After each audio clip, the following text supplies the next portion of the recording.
शुद्धस्फटिकसङ्काशं त्रिनेत्रं पञ्चवक्त्रकं गङ्गाधरं दशभुजं सर्वाभरणभूषितं नीलग्रीवं शशाङ्काङ्कं नागयज्ञोपवीतिनं व्याघ्रचरमोत्तरीयं च वरेण्यमभयप्रदं कमण्डलवक्षसूत्राभ्यां मन्वितं शूलपाणिनं ज्वलन्तं पिङ्गलजटाशिखामुद्योतकारिणम् अमृतेनाप्लुतं मृष्टमुमादेहार्धधारिणं दिव्यसिंहासनासीनं दिव्यभोगसमन्वितं दिग्देवतासमायुक्तं सुरासुरनमस्कृतं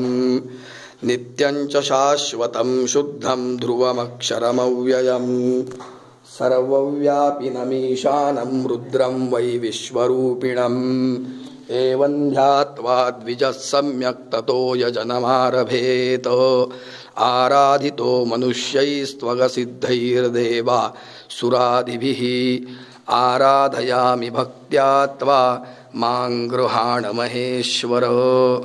आत्वा वहन्तु हरयस्वचेतसः श्वेतैरश्वै सह केतुमद्भिरवाताजवैर्बलमद्भिर्रायाजवैर्मम हव्याय शरवों